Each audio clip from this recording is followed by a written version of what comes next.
3 그리고 4주의 일진사주명리학 제1344강 시작하겠습니다. 오늘은 양력으로 2022년 7월 12일이고요. 음력으로는 2022년 6월 14일입니다. 오늘 명식은 이민년, 정미월, 병인일이 되겠고요. 오늘의 일진은 병인이 되겠습니다. 자, 오늘 살펴볼 사주 명식은 일간, 병화일간이 되겠고, 병화일간이 태어난 월령은 미월이 되겠습니다. 미월에 병화일간이 태어나게 되면 어떻게 사주를 배합하는 것인지 알아보도록 하겠습니다. 제일 먼저 사주를 볼 때 중요한 것은 일간이 중요하다고 말씀을 드렸습니다. 오늘 병이라고 하는 천간이 될 것이고요. 이 병이라고 하는 천간은 10개의 천간 중에서 세 번째 천간이 됩니다. 그래서 병이라고 하는 것 세 번째 천간, 이를 다시 목화토금수라고 하는 오행으로 구분하게 되면 화의 기운, 즉 불의 기운을 가지고 있는 것이 바로 병화가 되겠습니다. 병화. 그래서 병이라고 하는 것은 우리가 읽을 때 그냥 병 이렇게 읽지 마시고요. 그냥 오행까지 붙여서 병화라고 이렇게 읽어주시면 되겠고, 내일 공부하게 되는 네 번째 천간, 정이라고 하는 천간도 있는데, 이 정도 마찬가지로 불의 기운을 가지고 있으면서 화라고 구분을 해 볼 수가 있겠죠. 병도 화가 되고, 내일 공부하게 될 정이라고 하는 것도 화가 되게 되는데, 이 병이라고 하는 것 정하고 구분이 됐을 때 양화라고 구분할 수가 있겠고, 정이라고 하는 것은 병화가 양화라고 하면 정화라고 하는 것은 음의 기운을 가지고 있는 음화라고 구분해 볼 수 있죠. 이를 다시 물상으로 구분하게 되면 양화하고 음화는 어떻게 체감적으로 잘 느껴지지가 않기 때문에 우리가 눈으로 볼 수 있는 물상으로 현상학적으로 구분해 볼 수가 있겠죠. 자, 병화는 양이 되는 것이고 정은 음이 이렇게 되는 것인데, 병화는 하늘에 뜨는 태양과 같다라고 해서 태양지화라고 이렇게 표현을 하고요. 그 다음에 정화는 촛불이라든가 모닥불과 같다라고 해서 정화라고 하는 것은 등촉지화라고 해요. 등촉지화라고 해서 모닥불 같은 거 모닥불이라든가 또는 촛불 같은 것에 이렇게 표현을, 전기불 같은 것도 해당이 될 수 있다라고 이렇게 보는 것이고, 병화는 태양지화라고 해서 하늘에 뜨는 태양과 같다. 무조건 절대적인 개념으로서 병화는 태양이고 정화는 촛불이다라고 보는 것이 아니라, 이건 어디까지나 음양이라고 하는 개념은 어떤 개념? 상대적인 개념으로 구분해 놓는 것이다. 만약에 태양보다 더 뜨거운 행성이 있다라고 하면 태양이 아마도 음화가 될 것이고, 태양보다 크고 더 밝고 뜨거운 행성은 바로 병화가 될 것이죠. 상대적이다. 음양의 개념은 어떻다? 상대적이다. 즉 아인슈타인이 말했던 상대성 이론하고도 되게 좀 일맥상통하다라고도 이렇게 표현하게 되는데, 제가 상대성 이론을 잘 모르기 때문에 여기에 대해서 설명드릴 바는 아니고, 일단 중요한 것, 음양의 개념은 상대적이라고 하는 거예요. 같은 촛불이다 하더라도 무조건 촛불을 음화인 정화로 보는 것이 아니라, 촛불도 예를 들어서 만촉짜리 촛불이 있고 예를 들어서 100촉짜리 촛불이 있다라고 하면 만촉짜리는 병화가 되는 것이고, 그 다음에 100촉짜리는 어떻다? 음화인 정화가 된다, 이렇게 보시면 되겠습니다. 하지만 우리가 이해하기 쉽게 어려운 명리학이라고 하는 것을 이해하기 쉽게 하기 위해서 병화를 태양에 비유를 하는 것이고, 정화는 모닥불이라든가 촛불 같은 데 비유를 해서 설명을 한다라고 하는 거예요. 화라고 하는 것은 뜨거운 열기를 가지고 있는 것이고, 또 밝은 빛을 가지고 있습니다. 너무 화가 치열하게 되면, 너무 밝게 되면 사람 같은 경우 시력을 잃어버릴 수도 있죠. 태양빛을 너무 오래 보게 되면은 눈이 멀게 되고, 또 예를 들어서 이제 핵폭탄 같은 것이 터졌을 때 그 섬광을 직접 보게 되면 시력을 잃는다고 하죠. 적정한 선에서 사람이 볼 수 있는 빛의 강도가 있는데, 그것을 너무 지나쳐 버리면은 손상을 입게 된다라고 하는 겁니다. 또 열기도 마찬가지죠. 빛과 열기도 적정한 열기여야 주죠. 사람이 적정 온도에서 살기 좋은 때가 18도 정도에서 어느 정도 한 28도 정도 이렇게 돼야 되는데, 30도가 넘어가거나 40도 넘어가거나 50도 넘어가게 되면 사람이 살기가 어렵다. 물론 이제 사람들이 건강을 위해서 사우나 같은 데 이렇게 가서 몸을 지지고 이렇게 사는 것은 하긴 하지만은, 그것을 1년 내동 할 수는 있다는 얘기죠. 잠깐 들어가서 몸에 누적되어 있는 피로라든가 피로 물질을 바깥으로 배출하기 위해서 사우나 같은 거를 하는데 그건 잠깐 하는 것이지 24시간 또는 1년 내도 할 수가 없죠. 그래서 적정하게 온도를 식혀 주어야지만 모든 만물이 살 수가 있게 되는 겁니다. 그래서 병화든 정화든 화가 너무 치열해지면 안 되죠. 그래서 병화가 만약에 신왕해진다, 정화도 마찬가지입니다. 왕해지게 되면 양수인 임수로서 뜨거운 열기를 식혀주는 조후해주는 역할을 해야 되고, 또 병화라고 하는 것은 그 빛을 좀 보다 명확하게 해주기 위해서 보강해준다라고 하는 개념으로도 이렇게 쓰게 됩니다. 반대로 병화일간이든 정화일간이든 만약에 신약하다 이런 경우에는 약한 빛을, 약한 열기를 도와줘야 되죠. 이때는 임수를 쓰는 것이 아니라 양목인 간목을 가지고 병화를 갖다가 생조해 주어야지만 병화의 빛과 열을 살릴 수 있다. 이렇게 해서 병화라고 하는 것은 왕하면은 임수를 쓰는 것이고 약하면 간목을 쓰는데, 예를 들어서 특수한 경위가 아닌 것은 병화라고 하는 것, 정화도 마찬가지겠지만 무토기토, 토를 많이 보는 것은 좋아하지 않습니다. 왜냐? 무토기토라고 하는 것은 쉽게 설명을 하면 하늘에 해가 떠 있는다, 하늘에 태양이 떠 있는데 먹구름이 이렇게 끼어져 있게 되면 태양빛을 가리게 되죠. 이걸 갖다가 회광이라고도 하고요, 회기무광이라고 합니다. 빛을 가려서 먹구름 같이 어둡게 만들어진다라고 하는 그런 개념이죠. 병화, 정화가 가장 싫어하는 것이 자신의 빛을 가려서 어둡게 만드는 것을 가장 싫어한다라고 이렇게 말씀드릴 수가 있습니다. 그래서 병화든 정화든 무토기토, 토가 많아지게 되면 반드시 간목으로서 그 토를 갖다가 제거시켜서 빛이 가리지 않도록, 회기무광, 회광이 되지 않도록 해야 된다라고 하는 것 또한 알고 있어야지만 사주를 볼 때 명확한 사주 배합을 할 수 있을 것이다 라고 말씀드릴 수가 있겠습니다. 자, 다음으로 병화일간이 태어난 월령 미월에 대해서 한번 살펴보도록 하겠습니다. 미월. 자, 엊그저께까지만 해도 이제 5월에 대해서 공부를 했었죠. 5월. 자, 5월 이렇게 보지 마시고, 자, 일단 큰 틀에서 4, 5, 미월을 큰 틀에서 놓고 보게 되면 남방이라고 했죠. 남쪽, 방에 해당이 되고요.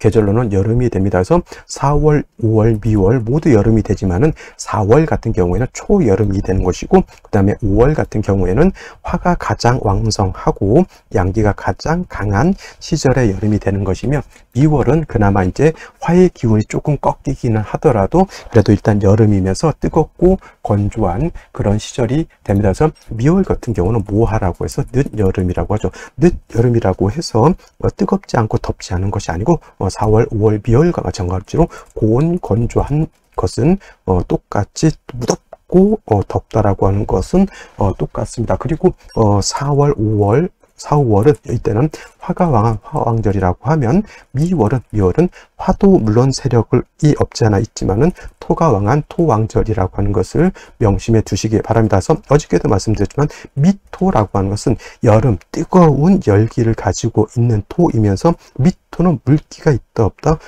물기가 없는 건토, 다른 말로 조토, 말을 조자를 써서 조토라고도 합니다. 그래서 원래는 토라고 하는 것은 지지로 가지고 있는 토는 진토가 있고요. 그 다음에 진, 술, 축, 미토라고 해서 진토, 술토, 축토, 미토 네 가지가 있는데, 여기서 물기를 가지고 있는 습토는 진토와 축토가 물기를 가지고 있는 습토가 되는 것이고요. 그 다음에 술토와 지금 말한 미토는 물기가 없는 건토가 된다, 이렇게 보시면 되겠습니다. 그래서 미월이라고 하는 계절 같은 경우에는 뜨거우면서 땅이 말라 있게 되니 마치 사막의 뜨거운 열기를 가지고 있는 모래와 같다, 이렇게 보시면 됩니다. 그래서 일단 미월 같은 경우는 마찬가지로 4월, 5월 같이 수가 있어서 뜨거운 열기를 갖다가 조후해 주는 것이 필요하고요. 그래야지만 뜨거운 열기를 식혀주면서 만물이 살 수 있는 그러한 안정적인 온도를 유지해 갈 수가 있습니다. 자, 이러한 때에 만약에 병화일간이 태어나게 되면, 자, 물론 미월은 화가 왕한 사오미 남방의 여름이기 때문에 병화 자체가 아직은 약하진 않지만, 토가 너무 많게 되면은 아까 말씀드렸던 것처럼 병화는 빛을 가리는 것을 싫어한다 그랬죠. 그래서 토가 많아지게 되면 병화를 회기무광하는 것이 있기 때문에 좋지 못합니다. 그래도 미월은 미중 정화도 있고 사오미 남방의 화항절 안에 포함되어 있기 때문에 병화일간 자체는 약하지 않다라고 하는 겁니다. 그래서 뜨거운 여름에 땅도 말라 있는 상태에서 가장 먼저 뭐가 필요하다?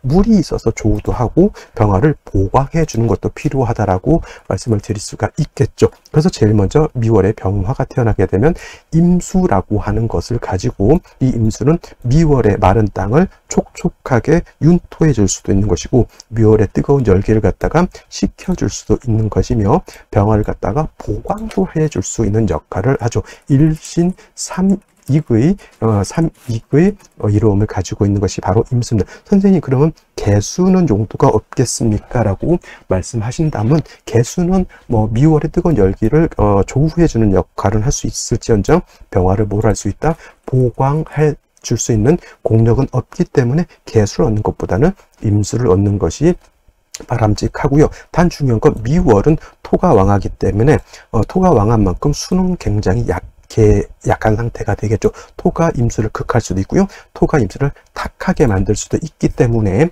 토를 제하는 것도 제하는 거지만, 일단 금이 있어서 금으로서 금생수해서 임수를 갖다가 생수해 주는 것도 필요하게 됩니다. 그래서 이런 경우에 경금이라고 하는 것이 있어서, 천간으로 경금이라고 하는 것이 있어서 임수를 갖다가 생조해 주게 되면은, 이 경금은 어떤 역할? 토의 기운을 설해서 임수를 생조해 주고, 임수는 다시 토를 윤택하게 해줄 수 있기 때문에 윤토되어야지만 금을 생할 수 있고, 또 임수가 살아나야지만 병화를 보강해 줄 수 있습니다. 선생님, 그러면 병화일간이 너무 약한 것은 아닌가요? 라고 이렇게 물어볼 수 있기 때문에, 그래서 이때 이제 울로가 어디로 가야 되느냐? 울로가 바로 미월의 병화가 아무리 세력이 있다 하더라도 토왕절이기 때문에 그렇게 왕한 세력을 가지고 있지는 못하기 때문에, 미월의 병화가 임수 경금을 쓸 때 이때 울로는 서북 금수향으로 가는 것이 아니라 남동 운으로 가서 목화 운으로 행해야지만 이 사주가 중화를 이룰 수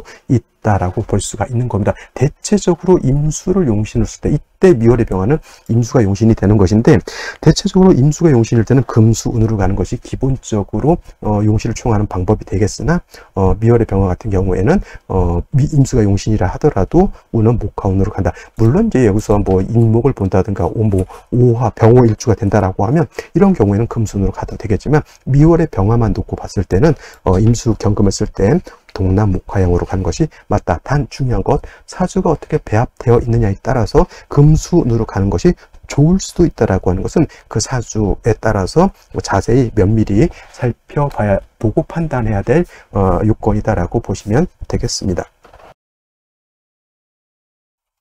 자, 그러면 오늘의 명식을 다시 한번 살펴보도록 하겠습니다. 오늘 명식, 병화일간이 미월에 태어난 사주 명식이 되겠고요.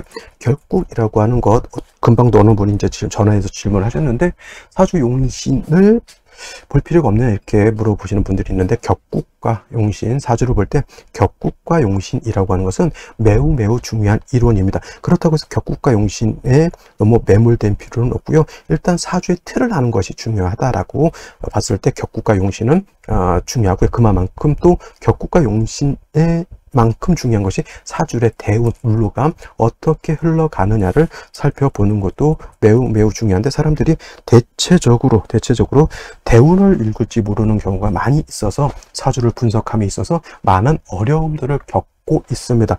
대운을 잘못 보니 사주를 잘 볼 수가 없다라고 하는 그런 결론에 도달하게 되고요. 그러다 보니 격국 용신 필요 없다라는 그러한 말을 하면서 이상한 이론들을 많이 만들어내고 있는 현실이다라고 말씀드릴 수가 있겠죠. 중요한 건 원칙을 잘 알고 원칙을 잘 활용하는 것이 중요한 것이지, 쓸데없는 어려운 거 자꾸 잡다한 이론 만들어서 거기에 매몰될 필요는 있다 없다가 되겠습니다. 자, 격국이라고 하는 것은 일간과 원령과의 관계를 살펴 사주의 전반적인 짜임, 격과 국을 알아보는 것이고, 격과 국을 알면 용신이 어떤 것이다 라고 하는 것을 기본적으로 알아낼 수가 있겠죠. 오늘 병화라고 하는 것은 양화가 됩니다. 양화. 그 다음에 월지비토는 음토가 되겠죠. 그래서 양대 음이 되는데, 일단은 화라고 하는 것이 토를 생하는 그런 관계가 있습니다. 내가 생하는 거죠. 아생자가 되니 이는 다시 식상이라고 이렇게 표현을 하는 것이고, 식상이라고 하는 것은 다시 식신이라고 하는 것과 상관이라고 하는 것으로서 구분이 되게 되는데, 식신이라고 하는 것은 일간과 식상과의 관계가 양대 양 또는 음대 음이 되면 이를 식신이라고 하고요. 또 상관이라고 하는 것은 일관과 식상과의 관계가 음대 양 또는 양대 음이 되는 경우를 상관이라고 하는 것이니, 오늘 같은 경우는 병화일간이 양화인 병화가 음토인 미토를 보았으니 뭐가 됩니까? 상관이 되겠죠. 그래서 상관격이 되겠으면서 일간이 왕한 것이 아니라 상관이 왕한 것이니, 이는 화토 어떤 상관? 진상관 격에 한마디 더 붙이면 설기과다하다 이렇게 놓고 보시면 되겠습니다. 물론 4, 5, 미월이 화왕절에 포함된 미토이기 때문에 병화일간 자체가 너무 약하지 않기 때문에 이걸 진상관으로 볼 것이냐 이렇게 말씀하실 수도 있지만, 그래도 비교 분석을 해보면 토가 화보다 더 왕하기 때문에 그거는 화토 진상관격으로 보는 것이 맞다. 설기가 과다한 것이 맞다. 그렇다 하더라도 미월의 병화는 축월의 병화라든가 진월의 병화라든가 또는 술월의 병화에 비해서 세력을 갖고 있기 때문에 간목을 먼저 치용하기보다는 말씀드렸던 것처럼 7살 임수를 능히 감당할 수 있는 것이고요. 또 임수로서 병화를 보강할 때 경금으로서 지지로 신유금도 마찬가지겠지만 재성으로서 임수를 보강해 주되, 그렇다 하더라도 미월의 병화이기 때문에 울로만큼이라도 화가 세력을 얻는 목화운으로 가는 것이 좋다라고 정리를 해드렸는데, 오늘 일단 연지를 보게 되면 인목을 가지고 있습니다. 미월의 병화가 인목을 얻었기 때문에, 인목은 인성이죠. 인성 편인이긴 하지만 인성인 인목이 병화를 생조해 줄 수 있고, 병화가 인에 모두 할 수 있습니까? 통근도 할 수 있습니다. 이 정도 되면 병화가 하지 않다라고 하는 것이고요. 일지를 보게 되면 또 인목을 또 봤습니다. 오늘 병인 일주가 되죠. 인목 2개를 봤기 때문에 이거는 물론 화는 지지로 4화라든가 5화 같은 것은 보지 않았다 하더라도 병화일간이 이거는 신왕사주가 되는 것이고, 아까 임경을 썼을 때 목화운으로 가야 된다라고 말씀드렸지만, 이렇게 인목 2개의 인성을 보게 되면 이거는 목화운으로 가를 필요 없고 다시 금수향으로 가는 것이 바람직하다라고 볼 수가 있겠습니다. 월간에 이렇게 정화가 투출되어 있는데, 어떤 분들 이제 요거 정화가 투출되어 있으니 이거를 갖다가 양인이라고 논하는 사람들이 있어요. 양인. 이걸 양인이라고 보는데, 양인은 미중 정화가 아니라 오중 정화가 있을 때, 지지로 쉽게 말하면 5화가 있을 때 저 정화가 양인이 되는 것이지, 미중 정화는 양인이 아닙니다. 그냥 겁재일 뿐이죠. 그래서 이걸 겁재격으로 보느냐? 그렇지 않고요. 그냥 미토를 가지고 격을 잡으면 됩니다. 그래서 상관격, 화토 진상관격에 인성 2개를 얻었으니 토를 제할 수 있고요. 병화를 능히 생조해 줄 수 있으니 병화 자체가 약하지 않습니다. 그럼 당연히 뭘 얻어야 됩니까? 임수를 얻어서 병화를 보강해 줄 필요가 있다라고 하는 것인데, 이민년 정미월의 가장 큰 단점은 뭡니까? 정화가 있어서 임수를 갖다가 기반시켰다. 용신을 기반시키는 것이 문제가 되는 것입니다. 이렇게 되면은 정화도 쓸 수 없겠지만은 이 임수가 묶여 있기 때문에 임수로서의 역할, 조후의 역할, 병화를 보강해 주는 역할, 미토를 윤토시켜 주는 역할을 한다 못한다? 못한다. 그래서 별도로 생시해서 임수를 다시 얻거나 금수를 다시 얻는 것이 필요한 국세가 되는 것입니다. 이렇게 되면 너무 사주가 조열해져서 너무 뜨거운데 제어 장치가 없다. 예를 들면 보일러 온도가 막 100도, 200도 올라가는데 냉각시켜 줄 수 있는 냉각 장치가 없다라고 이렇게 봐도 과언이 아닌 것입니다. 반드시 금수를 얻는 것이 필요한 사주 국세가 되겠죠. 그러면 생시를 알아보도록 하겠습니다. 자, 그러면 생시를 살펴보도록 하겠습니다. 제일 먼저 무자시를 보도록 하죠. 무자시가 되게 되면 일단 자수를 얻은 것은 좋지만은 어차피 임수는 병화에 묶여 있어서 임수는 쓸 수가 없겠고요. 자수 하나 가지고 그냥 윤토하고 조후하는 용도로 밖에 쓸 수가 없습니다. 굉장히 부족한 수가 되겠고요. 문제는 어디에 있냐면 토왕절에 무토 투출하는 거, 제가 병화는 뭘 싫어한다고 했습니까? 토가 많아져서 병화를 회강하고, 특히나 수가 있을 때 임수를 극하는 것을 좋아하지 않는다라고 봤기 때문에 무토가 있으면 될까요? 안 될까요? 무자지는 우리 일단은 피하는 것이 좋겠고요. 기축시 또한 무토 같진 않지만 수토이긴 하지만 어차피 축 중에 있는 개수 하나 가지고 뭐 병화를 보강할 이유도 없고요. 어차피 미월에 기토 투출하게 되면 물론 병화를 심각하게 회강할 정도는 아니지만은 그렇다 하더라도 병화의 빛을 가리는 역할을 하기 때문에 좋지 못한다. 병화일간이 통화 많아지게 되면 사람이 우매해진다라는 그러한 명리학 체계의 그런 말도 있고요. 또 무술시가 되게 되면 이거는 무자시에 비해서 더욱 무지막지한 생시가 되겠죠. 이 무토가 미에 통근했죠. 여기 술까지 통근했으면 이거는 100% 병화를 회기무강하는 생시가 되니 이 사주는 목화운으로 가면 안 되고 반드시 금수운으로 가야 되는데 역시나 무자, 기축, 무술시 정도는 좋지 못한 생시라고 볼 수가 있겠고요. 이민시, 신묘시 같은 경우도 마찬가지입니다. 지지로 수의 뿌리가 있어줘야 되는데 다시 이거는 경이죠. 경인시가 되겠죠. 경인시 이렇게 되면은 지지로는 거의 뭐 인성세가 있어서 병화가 약하진 않다 하더라도 근거 없는 경금이 있어서 임수를 생하려고 하는데 이 임수가 이 경금의 생을 받을까요, 안 받을까요? 정하고 탐하느라고 생을 받는다 하더라도 자기 역할을 안 하기 때문에 경금이 있다 하더라도 무용지물이고요. 경금 자체도 지지에 뿌리가 없기 때문에 있어도 마치 없는 것과 같은 그러한 현상이 되겠습니다. 자, 임진시 같으면 그래도 좀 나은 것은 지는 뭐예요? 진술충미토 중에서 축토 또는 진토라고 하는 것은 물기를 가지고 있는 토가 되기 때문에 임수가 간신이라도 진의 뿌리는 둘 수가 있고요. 이 병화로서 이 임수로도 병화를 수보양강할 수 있습니다. 이 임수는 쓸 수가 없겠죠. 정화가 있는 한은. 그리고 만약에 운은 어디로 가야 됩니까? 목화운으로 가기보다는 이런 경우에는 금수운으로 가는 것이 좋긴 한데 단 안 좋은 대운이 있다라고 하면 무신대운 같은 경우는 신금이 임목하고 이렇게 싹충을 하게 되면 이때는 좀 좋지 못한 상황이 되는데 그렇다 하더라도 금수운으로 가서 임수가 세력을 얻어야지만 병화가 원활한 그런 병화로서의 용도를 드러낼 것이다라고 생각해 보시면 되겠습니다. 계사시 같은 경우 지지로 또 사화를 받기 때문에 너무 사주가 조열해지죠. 개수 뭐 어떤 좀 유식한 말 한번 써볼까요? 이거 독수오건이라고 해요. 독수오건이라고 해서 작은 한 방울의 물방울이 뜨거운 화를 보게 되면 금방 어떻게 됩니까? 말라서 없어진다라고 하는 것이 독수오건이 되겠고요. 갑옷이 역시나 너무 조열해집니다. 을밋이 역시 조열해질 수밖에 없겠죠. 요 생시가 좀 좋을 것 같긴 한데 안 좋은 이유가 하나 있습니다. 병신시가 된다라고 하는 뜻은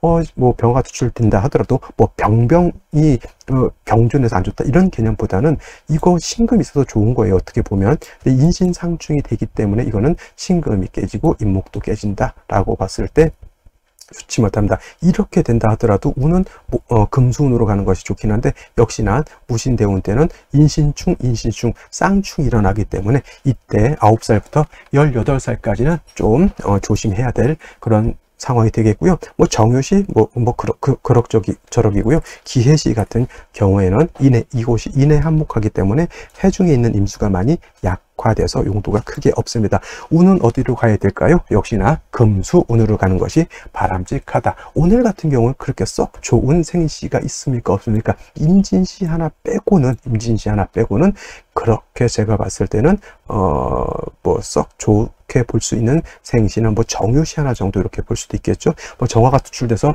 뭐 좋지 않다라고는 보지만 일단 오늘은 어떤 생시이던 간에 운을 어디로 가야 됩니까? 금수운으로 가는 것이 좋다. 그래서 여명으로 태어나기보다는 오늘 같은 경우에는 남자로 태어나는 것이 바람직하고요. 생시 잘 살펴봤을 때 무자, 무술 좋지 못하고요. 병신시, 인신상충 좋지 못하고요. 이민계묘, 지지로 이민계묘시, 계사갑옷이, 을밋이 모두 지지로 수기가 없는 다 목화토로만 이루어졌기 때문에 운당하지 않다. 그렇다 하더라도 금수운을 보게 되면 조금 나을 수는 있겠지만은 화운을 보거나 목운을 다시 보게 되면 관성이 약해져 있기 때문에 고집 세고 말 안 듣는 사람이 될 수 있다. 이렇게 보시면 되겠습니다. 자, 오늘은 여기까지 설명드리도록 하고요. 즐겁고 행복한 시간 보내시기 바랍니다. 저는 내일 또 찾아뵙도록 하겠습니다. 감사합니다.